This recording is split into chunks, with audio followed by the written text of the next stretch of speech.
નમસ્કાર વિદ્યાર્થી મિત્રો, આપણે ધોરણ 12 સાયન્સના પ્રકરણ નંબર 4 નો અભ્યાસ કરીએ છીએ અને આજે આ પ્રકરણમાં જે આપણે લેક્ચર સિરીઝ ચાલે છે એનો 21મો લેક્ચર છે.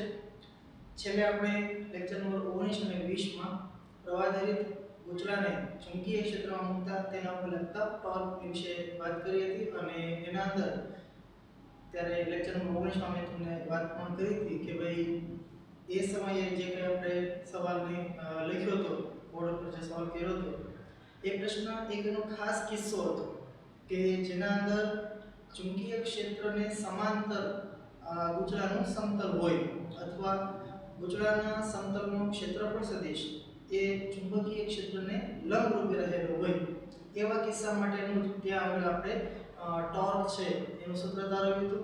ટોર્કમાં આપણને સૂત્ર મળ્યું હતું I A B. આમ જોવા જાવ તો n આટા હોય તો n I A B અને પછી આપણે એમ પણ વાત કરી હતી કે ટોર્કનું સૂત્ર છે એ એક્ચ્યુઅલમાં હોય છે n I A B sin theta. અને ત્યાં આગળ જે આપણે લેક્ચર નંબર 19 માં જે કિસ્સો આપણે કર્યો એના અંદર આપણે અગાઉથી જે વાત કરી હતી કે ખાસ કેસ છે અને ક્ષેત્રફળ સદિશ એ ચુંબકીય ક્ષેત્રને લંબરૂપે છે એટલે ત્યાં sin 90 છે 1 થાય તો ત્યાં આગળ આપણે એ કિસ્સાની અંદર sin થીટા લખવાની જરૂર નહોતી અને આપણે ટોર્ક મળ્યું NIAB અથવા NIA ને આપણે મેગ્નેટિક મોમેન્ટ કહીએ, ચુંબકીય ચાલમાત્રા, તો MB એ આપણને ત્યાં આગળ ટોર્ક મળ્યું હતું.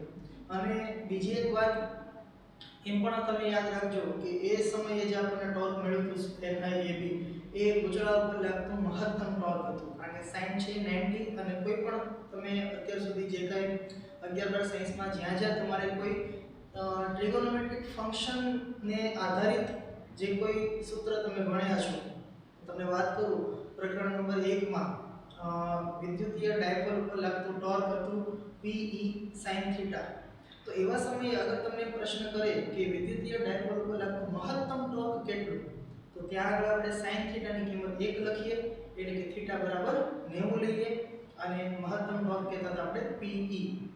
એ જ રીતે બીજા પ્રકરણની અંદર આવીએ આપણે તો ડાયપોલની સ્થિતિ ઊર્જા બરાબર, તો ત્યાં આગળ આપણે સૂત્ર હતું U બરાબર -P ડોટ E અને ત્યાં આગળ તમને એમ પૂછે કે મહત્તમ કિંમત છે કેટલી હશે, તો ત્યાં આપણે જે છે પેલું cos થીટા છે એ 0, 90 અને 180 એવી અલગ અલગ કિંમતો cos ની મૂકી અને આપણે એની કિંમતો છે મેળવતા અને જ્યારે cos 180 હોય ત્યારે એની જે સ્થિતિ ઊર્જા છે એ મહત્તમ હતી અને એનું આપણને સૂત્ર મળતું PE બરાબર.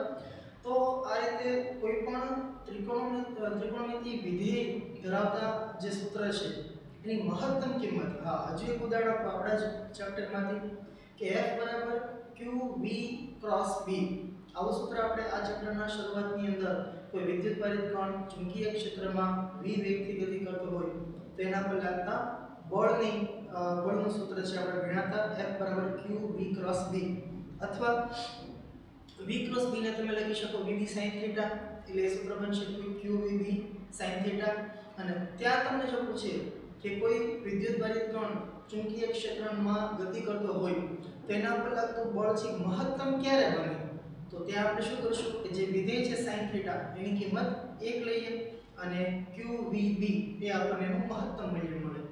તો આમ જો વિધેય છે sin થીટા વાળું હોય, જે પણ આપણે ભૌતિક રાશિની વાત કરતા હોય એમાં sin થીટા આવતું હોય તો જ્યારે sin થીટાની કિંમત 1 થાય એટલે કે થીટા બરાબર 90 થાય એવા સમયે ભૌતિક રાશિ છે મહત્તમ મૂલ્ય ધરાવતી હશે.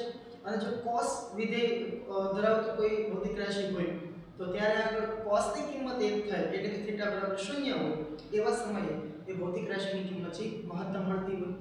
અહીંયા આપણે ટોર્કનું સૂત્ર છે એ બનાવ્યું હતું M cross B, magnetic moment cross ચુંબકીય ક્ષેત્ર, અને એને લખી શકાય MB sin થીટા અથવા વિના sin થીટા. આપણે યાદ રાખવા માટે એવું પણ એક સૂત્ર મેં તમને કીધું. તો ત્યાં આગળ sin થીટાની કિંમત જ્યારે 1 લો તમે એટલે કે થીટા બરાબર 90 હોય તો એવા સમયે જે ટોર્ક લાગે એ મહત્તમ હશે. તો આ ખાસ આપણે યાદ રાખવાનું છે કે કોઈ પણ પ્રવાહધારિત ગૂંચળાને ચુંબકીય ક્ષેત્રમાં મૂકવામાં આવે તો એના પર લાગતું મહત્તમ ટોર્ક કેટલું, તો આપણે યાદ રાખવાનું કે ટોર્કનું સૂત્ર છે વિના sin થીટા, એમાં મહત્તમ ટોર્ક પૂછ્યું છે માટે sin થીટા ની કિંમત છે 1 લઈ લેવાની અને NIAB જે કઈ કિંમત તમને આપેલી હોય પ્રશ્નમાં એ બધી મૂકતા તમને મહત્તમ ટોર્ક છે મળશે. ઓકે, તો લેક્ચર નંબર 19 ની અંદર આપણે એક ખાસ કિસ્સો જોયો. લેક્ચર નંબર 20 માં આપણે એના આધારિત એક પાઠ્યપુસ્તકનું ઉદાહરણ છે સોલ્વ કર્યું હતું અને એમાં એક ખાસ બહુ સરસ એવો કન્સેપ્ટ આપણે ગૂંચળા પર લાગતા ટોર્ક વિશે અને ટોર્ક આધારિત આપણે કાર્ય મેળવ્યું હતું કે તેના પર કેટલું કાર્ય કરવું પડે જ્યારે એ ગૂંચળું છે ભ્રમણ કરતું હોય અને એના આધારિત આપણે એની કોણીય ઝડપ છે મેળવી હતી. ઉદાહરણ આપણે સોલ્વ કર્યું હતું ત્યારે. આજે આપણે જનરલ કેસ જોવાનો છે કે કોઈ પણ પ્રવાહધારિત ગૂંચળું છે એને ચુંબકીય ક્ષેત્રમાં મૂકવામાં આવે પણ હવે કોઈ ખાસ કિસ્સો નથી, એને કોઈ પણ રીતે મૂકેલું હોય, એનું સમતલ છે ચુંબકીય ક્ષેત્રને સમાંતર હોય કે ન હોય, બરાબર છે. અહીંયા આપણે જનરલ કેસ બનાવવા માટે જે આકૃતિ દોરી છે આપણે જોઈએ આખી, એના અંદર મેં એવું કર્યું છે કે સમતલ જે છે એનું ક્ષેત્રફળ સદિશ ચુંબકીય ક્ષેત્ર સાથે થીટા જેટલા કોણે રહેલું છે. તો આ એક આપણે જનરલ કેસ દીધો છે. પછી થીટાની કિંમત તમે બદલતા જાઓ. અગર હું થીટા બરાબર 90 લખું તો આપણો ઓલો સ્પેશિયલ કેસ બની જશે કે ક્ષેત્રફળ સદિશ એ ચુંબકીય ક્ષેત્રને લંબ હોય, બરાબર. થીટા બરાબર 0 લખો તો કંઈક અલગ કિસ્સો બની જશે. એટલે થીટાની કિંમત અલગ અલગ મૂકતા જાઓ તમને અલગ અલગ કેસીસ એના મળતા રહે. અહીંયા આપણે જનરલ કેસ છે, જનરલ સૂત્ર છે એને આપણે તારવણી કરવાની છે. હવે સૌપ્રથમ આકૃતિને પહેલા વ્યવસ્થિત સમજવાની છે. આપણે આના અગાઉના લેક્ચરમાં જ્યારે જે ખાસ કિસ્સો ભણ્યા ત્યારે શું કીધું હતું, જો ચુંબકીય ક્ષેત્ર મેં એ રીતે જ બતાવ્યું છે, આ તરફ ચુંબકીય n ધ્રુવ છે, આ તરફ ચુંબકીય s ધ્રુવ છે અને ચુંબકીય ક્ષેત્ર n થી s તરફ આ તરફ છે, બરાબર. અને એના અંદર અહીંયા તમે જો આકૃતિની અંદર મેં ગ્રીન કલરથી એક લૂપ બતાવ્યું છે લંબચોરસ અને બ્લેક કલરથી બતાવ્યું છે. તો ગ્રીન કલરથી જે આપણે લૂપ બતાવેલું છે એ આપણો પેલો ખાસ કેસ છે કે જેમાં આ સપોઝ લંબચોરસ એક ગૂંચળું છે, તેનું સમતલ આ રીતે છે, ચુંબકીય ક્ષેત્ર આમ છે x દિશામાં અને એનું જે ગૂંચળું છે એ એને સમાંતર રહેલું છે. આ આપણો ખાસ કેસ છે. હવે આપણે શું કરવાનું છે, અને આવા સમયે પાછું તમે વિચારો કે આનું ક્ષેત્રફળ સદિશ આ રીતે હશે, ક્ષેત્રફળ સદિશ સમતલને લંબરૂપે હોય.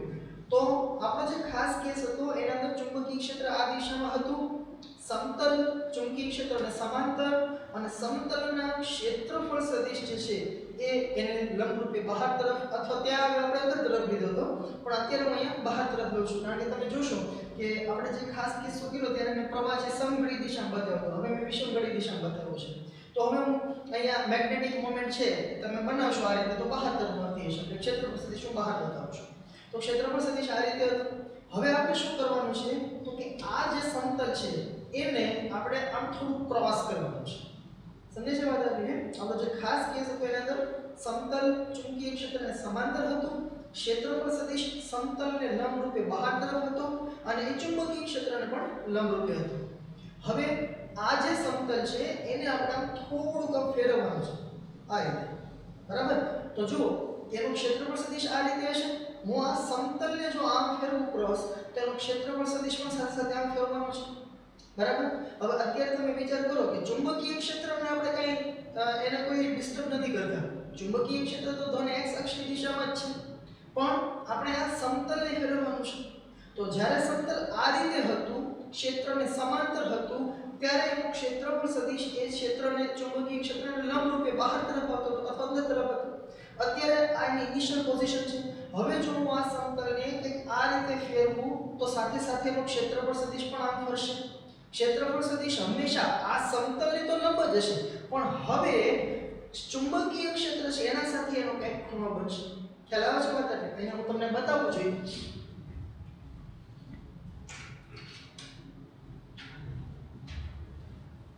તો આ આપણું સમતલ છે, આ દિશામાં ચુંબકીય ક્ષેત્ર છે, બરાબર. આ રીતે આપણે આ સમતલને ફેરવવાનું છે. સમતલ આમ કરીએ તો ચુંબકીય ક્ષેત્ર તો એક દિશામાં રહેશે, ચુંબકીય ક્ષેત્ર આ દિશામાં છે, સમતલ છે ક્રોસ થઈ ગયું છે અને આ જે બ્લુ કલરથી બતાવું છે એનો ક્ષેત્રફળ સદિશ છે.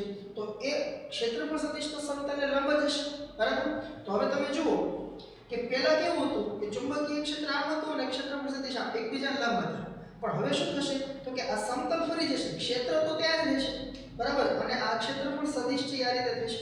એટલે તમે જોઈ શકો અહીંયા કે બંને વચ્ચે કંઈક ખૂણો બનશે, બરાબર. આ ચુંબકીય ક્ષેત્ર અને આ જે છે એ ક્ષેત્રફળ સદિશ બરાબર આ રીતે તમે જોઈ શકો તો એ બે વચ્ચે જે ખૂણો બને છે એને આપણે અહીંયા થીટા વડે બતાવ્યું છે બરાબર હવે જે કઈ વર્ણન હતું આપણે અગાઉથી જ બધું મેં લખી દીધું છે ખૂણા પર ટાઈમ છે એમાં વેસ્ટ ન થાય આકૃતિમાં દર્શાવ્યા પ્રમાણે b પહોળાઈ અચ્છા b પહોળાઈ કે લંબાઈ જે કંઈ મેં અહીંયા બતાવ્યું છે કદાચ મેં પાઠ્યપુસ્તક આધારિત તેને બતાવ્યું છે તમે એને l અને b આપણે અગાઉ જે કેસ કર્યો ત્યારે લંબાઈને l થી અને પહોળાઈને b થી બતાવ્યું તો એનાથી કોઈ પ્રોબ્લેમ નથી આકૃતિમાં જે હોય એ જ તમારે લખાણમાં લખવું તો આકૃતિમાં દર્શાવ્યા પ્રમાણે b જેટલી લંબાઈ જો તમે અહીં આકૃતિમાં આ જે છે p થી s અથવા q થી r એની લંબાઈ થશે અને pq અથવા નીચેની જે બાજુ છે rs એ એની પહોળાઈ થશે તો એ પહોળાઈ ધરાવતા પ્રવાહધારી લંબચોરસ ગૂંચળાને સમાન ચુંબકીય ક્ષેત્ર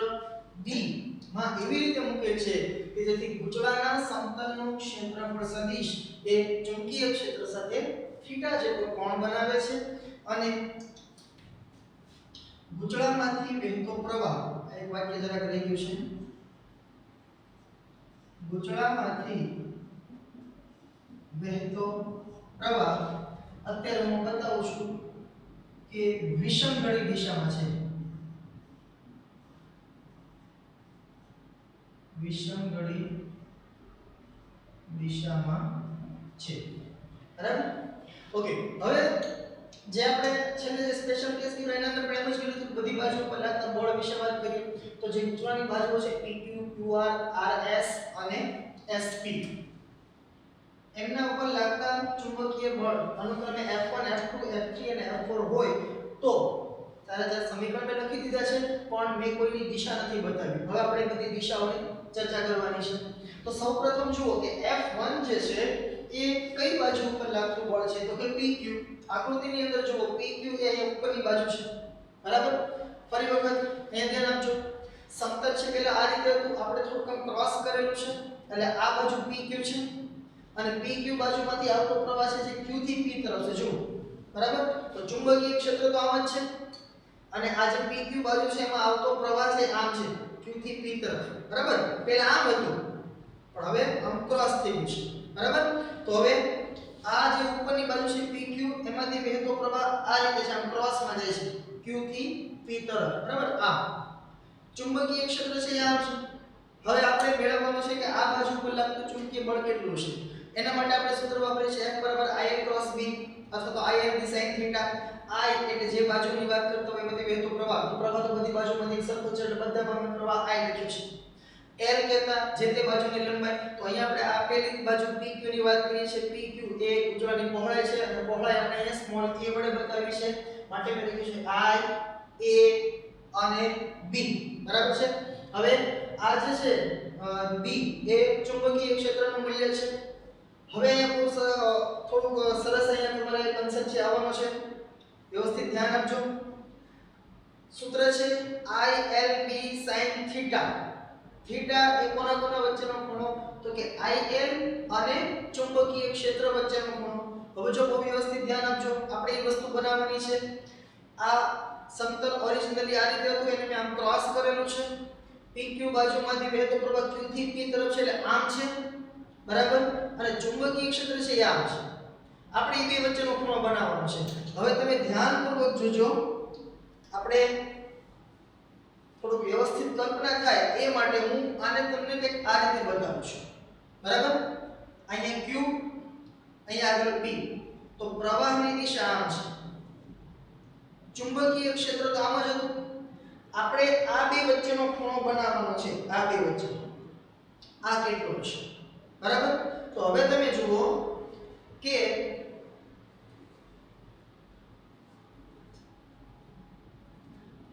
આમ આપણે સમજો કે આ ચુંબકીય ક્ષેત્ર છે અને આ PQ બાજુમાંથી વહેતો પ્રવાહ આમ છે અહીંયા આગળ ક્ષેત્રફળ સદિશ છે એ આ રીતે છે બરાબર હવે ધ્યાનપૂર્વક જોજો ક્ષેત્રફળ સદિશ અને ચુંબકીય ક્ષેત્ર વચ્ચે બનતો ખૂણો કેટલો તો એ આપણે કીધું છે થીટા તો હવે મને એમ કહો કે ક્ષેત્રફળ સદિશ એ સમતલને કેવો હોય તો કે લંબ તો ક્ષેત્રફળ સદિશ અને આ સપાટી જે છે ગૂંચળાની એમના વચ્ચેનો ખૂણો 90 હશે અને આ આકૃતિને ધ્યાનમાં રાખો તમે ચુંબકીય ક્ષેત્ર અને ક્ષેત્રફળ સદિશ વચ્ચેનો ખૂણો થીટા, ક્ષેત્રફળ સદિશ અને સમતલ વચ્ચેનો ખૂણો 90. તો હવે મને એમ કહો કે આ સમતલ અને ચુંબકીય ક્ષેત્ર વચ્ચેનો ખૂણો કેટલો થાય? તો તમને શું ખ્યાલ આવે છે કે એક ખૂણો 90 થીટા હશે? જુઓ જરા આકૃતિ તમને બતાવી એવું મને થોડું લાગે છે. જુઓ તો હે આ એ ક્ષેત્રફળ સદિશ એ સમતલને લંબ છે તો બે વચ્ચેનો ખૂણો 90 હશે. ચુંબકીય ક્ષેત્ર એક ક્ષેત્રફળ સાથે થીટા ખૂણો બનાવે છે તો ચુંબકીય ક્ષેત્ર અને સમતલ વચ્ચેનો ખૂણો જે છે 90 - થીટા હશે. ક્લિયર છે એટલી વાત? ઓકે. હવે આપણે જે દિશા મેળવવાની છે, આપણે જે ખૂણો મેળવવાનો છે કયો કયો? તો કે પ્રવાહ આમ છે q થી p, બરાબર? તો આ q થી p તરફની જે દિશા છે આમ હશે. ચુંબકીય ક્ષેત્ર છે આમ છે અને આ બે વચ્ચેનો ખૂણો 90 - થીટા મેળવો. હવે તમે જુઓ જરા કે આને હું આ રીતે રાખું છું, આ બે વચ્ચેનો ખૂણો 90 - થીટા. હવે તમે મને કહો પહેલા તો અહીંયાથી લઈને અહીંયા સુધીનો આખો ખૂણો 180 હોય, બરાબર? તો હવે પ્રવાહની જે દિશા છે એ છે આમ, ચુંબકીય ક્ષેત્ર છે આમ, તો આ બે વચ્ચેનો ખૂણો આપણે મેળવવાનો છે IL અને B વચ્ચેનો ખૂણો. તો આખો 180 એમાંથી હું 90 - થીટા બાદ કરું તો 180 - 90 - થીટા, એટલે થીટા છે પ્લસ થઈ જશે. તો 90 + થીટા આ ખૂણો એ આ PQ માંથી વહેતો પ્રવાહ અને ચુંબકીય ક્ષેત્રની દિશા વચ્ચેનો બનશે, બરાબર? થોડું વ્યવસ્થિત ઇમેજિનેશન કરજો, તમને તો ખ્યાલ આવશે. ચુંબકીય ક્ષેત્ર આ રીતે છે, આ બે વચ્ચેનો ખૂણો 90 - થીટા, આ આખો ખૂણો 180 થાય. તો આપણે જે ખૂણો જોઈએ છે કયો કયો? તો કે આ ચુંબકીય ક્ષેત્ર અને પ્રવાહની દિશા આમ છે, બરાબર? એટલે આ ખૂણો જોઈએ છે આટલો, તો એ થશે 90 + થીટા. તો અહીંયા હું લખીશ IAB, પછી આપણે જે પેલું લખીએ છીએ ને sin થીટા, તો sin અને 2 ની વચ્ચેનો ખૂણો કેટલો છે? 90 + થીટા. અને sin 90 + થીટા કેટલું થાય? તો 90 હોય એટલે વિધેય છે એ કન્વર્ટ થઈ જશે, sin છે cos માં કન્વર્ટ થઈ જશે. ચરણ જોવા જાવ તો બીજું ચરણ થશે, બીજા ચરણમાં sin વિધેય છે એ ધન હોય અને આપણું મૂળ વિધેય sin જ છે માટે એ ધન રહેશે અને પરિણામે આ થઈ જશે IAB cos થીટા. મૂલ્ય આટલું થયું. હવે વાત કરીએ એની દિશા. તો કઈ દિશામાં આ બળ છે લાગતું છે F1? તો બળની દિશા કઈ રીતે મેળવી આપણે? તો કે IL અને ક્રોસ B જમણા હાથના નિયમની મદદથી કરીએ આપણે. તો અહીંયા તમે જુઓ કે આ જે બાજુ છે એના ઉપર આપણે વાત કરીએ છીએ, પ્રવાહ આમ છે અને ચુંબકીય ક્ષેત્ર આમ છે આ તરફ. તો IL ની દિશામાં જમણા હાથના આંગળા રાખો અને બીજો સદિશ કોણ છે? તો કે B એના તરફ. ચુંબકીય ક્ષેત્ર આમ છે ને, તો આ તરફ જ્યારે આંગળા ફેરવશો એટલે અંગૂઠો ક્યાં આવશે? ઉપર તરફ. તો અહીંયા હું એવું કહીશ કે આ જે F1 છે એ ઉધ્વ દિશામાં હશે. હા, ક્લિયર થઈ એટલી વાત? ત્યારબાદ F2, તો F2 છે કોના ઉપર લાગતું બળ છે? QR બાજુ ઉપર. QR એટલે અહીંયા છે PQ, એટલે QR આ બાજુ થશે. આકૃતિમાં જોઈ લઈએ QR એમાં વહેતો પ્રવાહ ઉપર તરફ છે, R થી Q તરફ. ફરી વખત હવે ધ્યાન આપજો, પ્રવાહ ઉપર તરફ, ચુંબકીય ક્ષેત્ર x અક્ષની દિશામાં. તો એને સીધી ખબર પડી જાય આપણને કે ચુંબકીય ક્ષેત્ર છે x દિશામાં કયો, પ્રવાહ છે ઉપર તરફ એટલે કે y દિશામાં. તો x y બંને એકબીજાને લંબ હશે. તો અહીંયા તમે જુઓ કે બે વચ્ચેનો ખૂણો 90 છે. જો આ વસ્તુ ધ્યાન રાખજો, ભલે સમતલ આપણે આમ કરી પણ આ દિશા તો ઉપર જ છે ને, બરાબર? આ જે બાજુ છે QR એમાં વહેતો પ્રવાહ ઉપર તરફ છે અને ચુંબકીય ક્ષેત્ર આમ છે, બરાબર? તો એ બે એકબીજાને કેવા છે? લંબ છે, બરાબર? તો અહીંયા sin 90 લખી શકાય છે. પ્રવાહ કેટલો પસાર થાય છે એમાંથી? I એની લંબાઈ કેટલી? તો કે B, ચુંબકીય ક્ષેત્ર કેપિટલ B અને sin 90 કેટલા? 1. અને હવે વાત કરીએ એની દિશાની. તો કઈ દિશામાં આ બળ લાગતું હશે? ફરી વખત IL કઈ તરફ છે? ઉપર તરફ. ચુંબકીય ક્ષેત્ર છે x અક્ષની દિશામાં છે. તો પહેલો જે સદિશ હોય એ દિશામાં જમણા હાથના આંગળા રાખીએ. ચલો આ રીતે આપણે રાખીએ. હવે જો હું આ આંગળાને વાળું તો એ અંદર તરફ જાય, પણ આપણું ચુંબકીય ક્ષેત્ર ક્યાં છે? આમ છે. તો આ રીતે સાચું બનશે નહીં. તો હવે હું કઈ રીતે કરીશ? તો કે આમ. ખ્યાલ આવે છે? પ્રથમ સદિશ IL ની દિશામાં જમણા હાથના આંગળા અને જે બીજો સદિશ ચુંબકીય ક્ષેત્ર આ તરફ છે તો એ તરફ આંગળા વળવા જોઈએ. જોવો જોઈએ તો અંગૂઠો ક્યાં આવશે? તો કે અંદર તરફ, બરાબર? એટલે આ જે બાજુ છે આ QR એના પર લાગતું બળ આમ અંદર તરફ છે એટલે અહીંયા આપણે આ બળની દિશા આ રીતે ક્રોસ વડે બતાવીશું બરાબર તો F2 છે કી તરફ છે આ બાજુ છે એને પડકેલા છે અંદર તરફ બરાબર ઓકે ત્યારબાદ F3 છે કઈ બાજુ પર લાગતું બળ છે તો કે F3 છે એ RS ઉપર લાગતું બળ છે RS એટલે આ નીચેની બાજુ બરાબર હવે તમે ફરી વખત જુઓ આ P Q R અને S એટલે આ નીચેની બાજુની વાત છે આ નીચેની જે બાજુ છે એમાંથી પ્રવાહ કઈ દિશામાં વહે છે જુઓ જરા S થી R બરાબર S થી R એટલે પ્રવાહ આમ જાય છે ચુંબકીય ક્ષેત્ર આમ છે તો બે વચ્ચેનો ખૂણો હવે તો તમને ખ્યાલ હોવો જોઈએ જો ચુંબકીય ક્ષેત્ર અને ક્ષેત્રફળ સદિશ આ રીતે જો આ રીતે આખી વાત છે ક્ષેત્રફળ સદિશ છે સમતલને લંબ ક્ષેત્રફળ સદિશ અને ચુંબકીય ક્ષેત્ર વચ્ચેનો ખૂણો થીટા તો ચુંબકીય ક્ષેત્ર અને આ સમતલ વચ્ચેનો ખૂણો 90 - થીટા અને અહીંયા તમે જુઓ કે આપણે કયો ખૂણો મેળવવાનો છે SR એટલે પ્રવાહ આમ જતો હશે ચુંબકીય ક્ષેત્ર આમ તો એ બે વચ્ચેનો ખૂણો એટલે આ ખૂણો મેળવવાનો છે અને એ થશે 90 - થીટા એટલે અહીંયા આપણે લખીશું IAB અને sin 90 - થીટા ફરી વખત 90 છે એટલે વિધેય છે બદલી જશે 90 - થીટા એટલે ચરણ પહેલું થશે અને પહેલામાં તો બધા વિધેય ધન હશે એટલે આ sin છે cos માં કન્વર્ટ થઈ જશે એટલે IAB cos થીટા તો આ થઈ ગયું મૂલ્ય બળનું અને હવે વાત કરીએ એ બળની દિશા વિશે તો અહીંયા IL આમ ક્રોસમાં છે અને ચુંબકીય ક્ષેત્ર આમ છે બરાબર તો એક સદિશ છે આમ ક્રોસમાં છે આ રીતે અને ચુંબકીય ક્ષેત્ર બીજો સદિશ આમ છે તો હું શું કરીશ પહેલો સદિશ IL એ દિશામાં આગળ રાખીએ અને જો હું આ રીતે આગળ રાખું અને આમ વાળું તો આગળ આમ વળે છે ક્ષેત્ર તો આમ છે ને એટલે ઈ તરફ વળવા જોઈએ એટલે આ સાચું નથી હવે હું આમ રાખીશ કે IL આમ ક્રોસમાં છે અંદર તરફ બરાબર અને ચુંબકીય ક્ષેત્ર તરફ જો ચુંબકીય ક્ષેત્ર આ છે બીજા સદિશ તરફ વળ્યો તો અંગૂઠો ક્યાં છે નીચે તરફ તો આપણે અહીંયા એવું કહીશું કે આ F3 જે છે એ અધો દિશામાં છે બરાબર અને હવે તમને ખ્યાલ આવી જશે કે F4 છે F4 એટલે આ બાજુ ઉપર લાગતું બળ તો એના અંદર પ્રવાહ છે આમ નીચે ચુંબકીય ક્ષેત્ર આમ તો બે એકબીજાને લંબ જ હશે અને દિશાની જો વાત કરીએ તો પ્રવાહ નિશે ચુંબકીય ક્ષેત્ર તરફ તમે આગળ વળો તો અહીંયા બળ છે બહાર તરફ લાગશે એટલે અહીંયા F4 જે છે એને હું ડોટ વડે બતાવું તો હવે તમે જુઓ કે પેલો જે આપણો ખાસ કિસ્સો હતો એના અંદર શું થતું હતું કે આ ઉપરની અને નીચેની બાજુ પર બળ જ નહોતું લાગતું અહીંયા બળ તો લાગે છે પણ તમે જો આના ઉપર લાગતું બળ ઉપર તરફ આ બાજુ ઉપર લાગતું બળ નીચે તરફ તો આ બે બળ છે સમાન મૂલ્યના જો IAB cos θ સમાન મૂલ્યના પરસ્પર વિરુદ્ધ દિશામાં આ એક ઉપર છે એક નીચે છે અને બે આ બાજુ જે છે અહીંયા ઉપર તરફ બળ લાગે નીચે તરફ બળ બે એક જ લાઈનમાં થયા એટલે કે એક રેખસ્થ થશે એટલે આ બે બળ એક ઉપર તરફનું બળ અને નીચે તરફનું બળ જે છે એમના લીધે એના ઉપર કોઈ અસર નહીં થાય તેઓ એકબીજાની અસર છે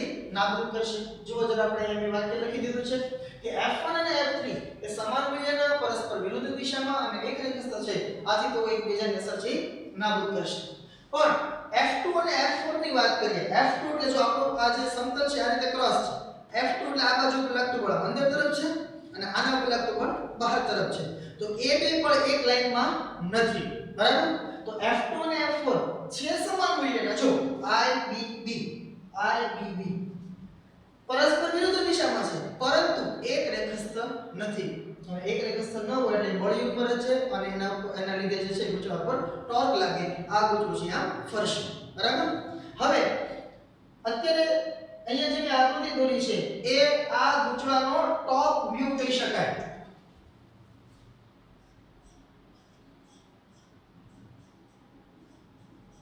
top view front view side view આ બધી ભાષા છે એ એન્જિનિયરિંગની છે પણ તમને ખ્યાલ હશે ટોપ વ્યૂ કહેતા વ્યૂ એટલે એક રીતે જોવું દ્રશ્ય એમ ટોપ એટલે ઉપરથી તો આ જે ગૂંચળું છે એને આપણે ઉપરથી જોઈએ ઉપરથી તો કેવું બતાશે તો કે આ બાજુ આમ ક્રોસ છે આના ઉપર લાગતું બળ આમ છે આ બાજુ ઉપર લાગતું બળ આમ છે અને ઓલું ઓરિજિનલ છે આમ ગ્રીન કલરનું આડું બરાબર ઓરિજિનલી આમ હતું એ ગ્રીન કલરની લાઈન આપણને દેખાતી છે ઉપરથી પછી આપણે એને ક્રોસ કર્યું છે એટલે આપણે બ્લેક કલરની લાઈન છે તો એ કંઈક આવું દેખાશે બરાબર એ તમે જુઓ કે આ ક્ષેત્રફળ સદિશ છે એ આ સમતલને લંબ છે બરાબર આ સમતલની ઉપરની લાઈન છે આ PQ વાળી લાઈન છે બરાબર તો આપણે શું મેળવવાનું છે લંબ અંતર મેળવવું પડે ટોર્ક માટે આપણે શું કરીએ છીએ લાસ્ટ લેક્ચરની અંદર પણ આપણે યુઝ કર્યો હતો કે ટોર્ક એટલે જે બે બળ યુગ્મની રચના કરતા હોય એમાંથી એ બંનેમાંથી કોઈ પણ એક બળનું મૂલ્ય અને એને આપણે ગુણાકાર કરીશું કોના સાથે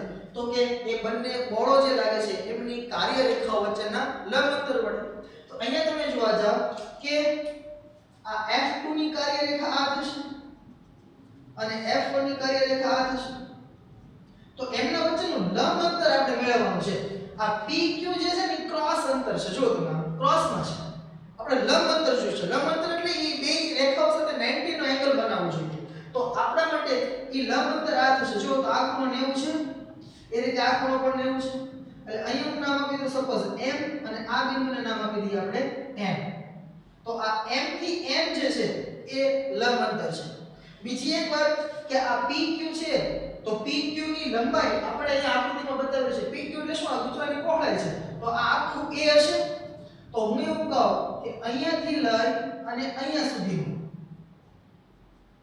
આ જે છે અંતર એ હશે a/2 એ રીતે આ નીચેનું અંતર પણ